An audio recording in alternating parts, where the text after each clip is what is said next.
이삿짐을 정리하다 발견한 노트 한 권, 그 안에 30년 엄마의 사랑이 담겨 있었습니다. 이사를 앞두고 집을 정리하던 날, 저는 부엌 구석 찬장 하나를 열었습니다. 그곳에서 기름때가 묻은 낡은 노트 한 권을 발견했습니다. 표지에는 연필로 이렇게 적혀 있었습니다. 반찬 노트 민우 엄마. 그 순간 심장이 멈춘 것 같았습니다. 노트를 펼치자 엄마의 손글씨가 빼곡하게 적혀 있었습니다. 된장찌개 마이너스 민호가 좋아함. 계란말이 마이너스 도시락에 꼭 넣기. 무국 마이너스 감기 걸렸을 때 끓여주기. 이건 단순한 요리 레시피가 아니었습니다. 30년 동안 엄마가 저를 위해 기록해온 사랑의 일기장이었습니다. 당신도 혹시 부모님이 몰래 남겨두신 것을 뒤늦게 발견한 적 있으신가요? 이사를 준비하던 어느 주말이었습니다. 짐을 싸다 보니 정리할 것이 산더미처럼 쌓여 있었습니다. 오래된 부엌 찬장은 이미 비워졌다고 생각했는데 문을 열어보니 한쪽 구석에 뭔가가 끼어 있었습니다. 바랜 베이지색 표지의 작은 노트였습니다. 손에 들자 묵직했습니다. 무게가 아니라 그 안에 담긴 시간이 무거웠던 것 같습니다. 표지 곳곳에는 기름 얼룩이 있었고 모서리는 닳아 있었습니다. 테이프로 붙인 흔적도 여러 군데 보였습니다. 노트 앞면에 연필로 쓴 글씨가 희미하게 남아 있었습니다. 반찬 노트 민우 엄마. 그 네 글자를 보는 순간 가슴이 쿵 내려앉았습니다. 숨이 막혔습니다. 이게 엄마가 쓰신 거였구나. 엄마는 평생 음식을 만드시던 분이었습니다. 아침 일찍 일어나 밥을 지으시고 저녁이면 따뜻한 국을 끓이시던 분. 제 입맛을 세상 누구보다 잘 아시던 분이었습니다. 민호야, 오늘 내가 좋아하는 우엉조림 해놨어. 요즘 입맛이 없어 보여서 개운한 무국 끓였단다. 바쁘게 지내던 저는 그때마다 고마운 줄도 모르고 대충 먹었습니다. 그저 당연한 것처럼 받아 먹었습니다. 하지만 엄마에게 그 음식 한 그릇은 당연한 게 아니었습니다. 매일 아침 일찍 일어나 장을 보러 가고 제 건강을 생각하며 재료를 고르고 정성껏 끓이던 것이었습니다. 그 손맛은 지금도 잊히지 않습니다. 아니, 잊을 수가 없습니다. 저는 떨리는 손으로 노트를 펼쳤습니다. 첫 장부터 엄마의 필체가 반겼습니다. 조금 삐뚤고 조금 번졌지만 정확히 그 손길이었습니다. 된장찌개 민호가 좋아함. 된장 한 숟갈, 마늘 조금만, 고기는 너무 많이 넣지 말 것. 감자를 얇게 썰어서 먼저 넣고 끓이면 국물이 구수해짐. 엄마의 목소리가 들리는 것 같았습니다. 부엌에서 중얼거리시던 그 목소리. 한 장씩 넘기기 시작했습니다. 그리고 깨달았습니다. 이건 요리책이 아니라는 것을. 이건 엄마가 저를 위해 쓴 일기장이었습니다. 우엉조림 민호가 밥 한 그릇 뚝딱 먹던 날. 이 레시피를 보는 순간 기억이 떠올랐습니다. 중학생 때였을 겁니다. 학교에서 돌아와 배가 고팠던 어느 날 밥상에 우엉조림이 있었습니다. 그날 밥을 2그릇이나 먹었던 기억이 납니다. 엄마는 그걸 보시며 얼마나 기뻐하셨는지. 그 모습이 지금도 선합니다. 계란말이 도시락에 꼭 넣기, 노릇하게 구워야 민호가 좋아함. 고등학교 때 매일 싸주시던 도시락. 친구들은 학교 매점에서 빵을 사 먹었지만 저는 엄마가 싸주신 도시락이 있었습니다. 늘 계란말이가 들어있었죠. 노릇하게 구워진 따뜻한 계란말이. 무국 감기 걸렸을 때 끓여주기 시원하게. 이 레시피 옆에는 작은 메모가 더 있었습니다. 2015년 겨울, 민호가 감기 걸려서 고생했던 날. 무국 끓여줬더니 그날 밤 땀 흘리고 나왔다.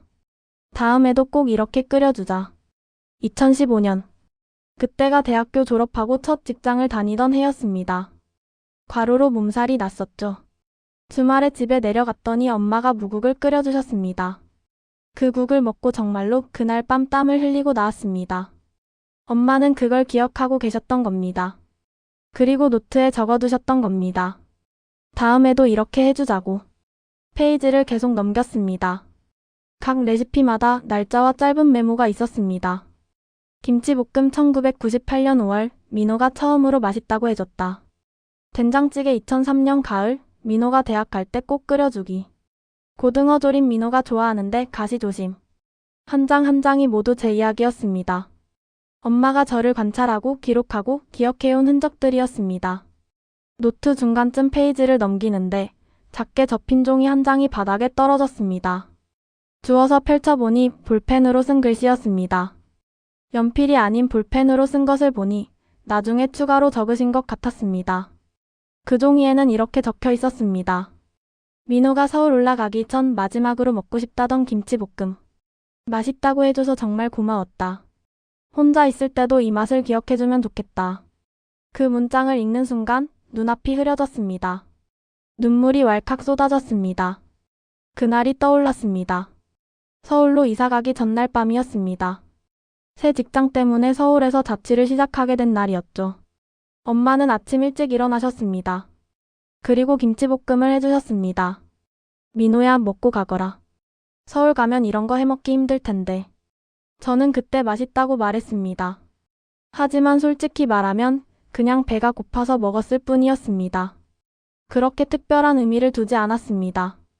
그런데 엄마는 그 한마디에 얼마나 기뻐하셨던 걸까요? 그리고 이렇게 메모까지 남겨두셨던 겁니다. 맛있다고 해줘서 정말 고마웠다. 저는 그 종이를 가슴에 안고 한참을 울었습니다. 부엌 바닥에 주저앉아서 소리 없이 울었습니다. 고맙다고 하셔야 할 분은 엄마가 아니라 저였는데. 매일 아침 일찍 일어나 밥을 해두시고 도시락을 싸두시고 제가 좋아하는 반찬을 기억해주신 분은 엄마셨는데. 고마워해야 할 사람은 제가 맞는데. 눈물을 닦고 다시 노트를 펼쳤습니다. 뒷페이지로 갈수록 손때가 더 많이 묻어 있었습니다. 종이 모서리는 기름으로 얼룩져 있었고 중간중간 물방울 자국도 있었습니다. 아마도 엄마가 요리를 하다가 손에 들고 확인하셨던 흔적일 겁니다. 이 재료를 얼마나 넣어야 하지? 하시며 노트를 펼쳐보셨을 모습이 그려졌습니다. 한 손에는 국자를, 한 손에는 이 노트를 들고 계셨을 엄마의 모습이. 한 페이지에는 이런 메모가 있었습니다. 요즘 민호가 바빠 보여 걱정. 전화해도 통화 시간이 짧아졌다. 밥은 잘 먹는지. 다음에 집에 오면 어떤 맛을 좋아하는지 다시 알아봐야겠다. 이 메모를 보는 순간 저는 한참 동안 말이 나오지 않았습니다. 그 시절이 떠올랐습니다. 회사 일이 바빠서 엄마 전화를 자주 짧게 끊었던 때였습니다. 엄마, 나 지금 회의 중이야.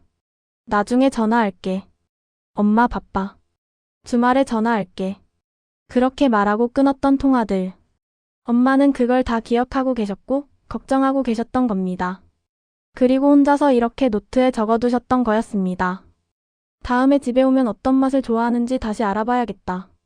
엄마는 끝까지 저를 위해 고민하셨던 겁니다. 제가 무슨 음식을 좋아하는지, 어떤 맛에 위로받는지.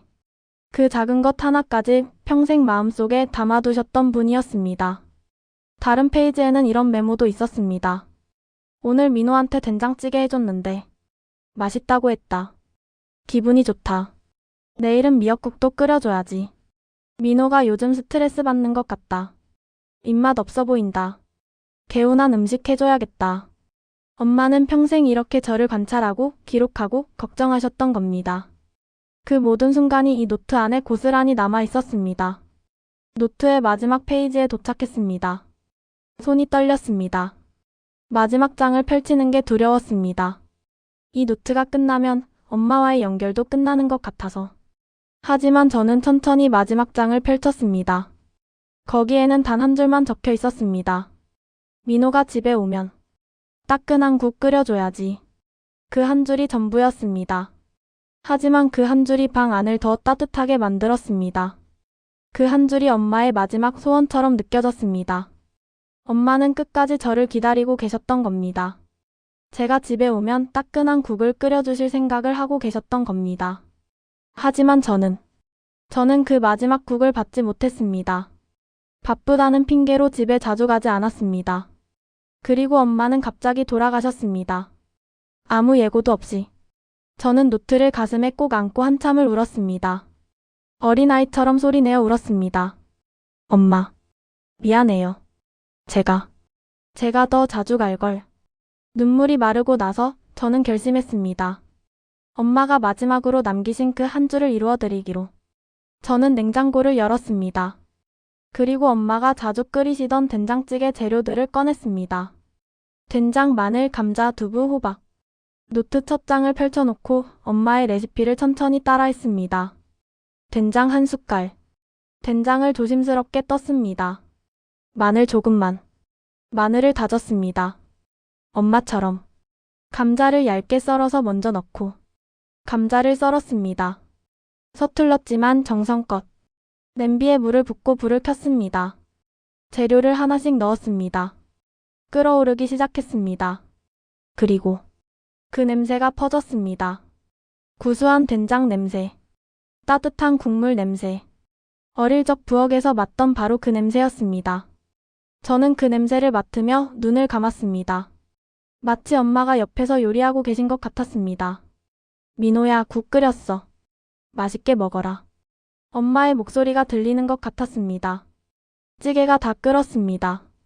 저는 밥을 퍼서 상을 차렸습니다. 그리고 엄마가 늘 앉으시던 자리, 식탁 맨 안쪽 자리에 앉았습니다. 엄마의 빈자리를 마주보며 한 숟갈 떠서 입에 넣었습니다. 눈물이 또 났습니다.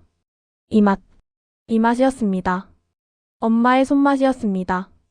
저는 조용히 말했습니다. 엄마, 나 이제 잘 먹고 지낼게요. 당신이 남겨둔 이 노트 덕분에 당신의 마음을 다시 먹는 것 같아요. 당신의 손맛, 잊지 않을게요. 그날 저는 엄마가 끓여주시던 것처럼 천천히 밥을 먹었습니다. 한 숟갈 한 숟갈 감사하게 먹었습니다. 찬장 속에서 나온 작은 노트 한 권. 그건 단순한 요리책이 아니었습니다. 엄마의 손길, 엄마의 사랑, 엄마의 하루, 그리고 엄마의 생애 전체가 그 안에 조용히 숨쉬고 있었습니다. 저는 그 노트를 가슴에 안고 마음속으로 마지막 인사를 건넸습니다. 엄마, 당신의 손맛, 당신의 마음, 평생 잊지 않고 살아갈게요. 그리고 정말 고마워요. 사랑합니다, 엄마. 기억상자. 그때 그 마음 아직 여기에.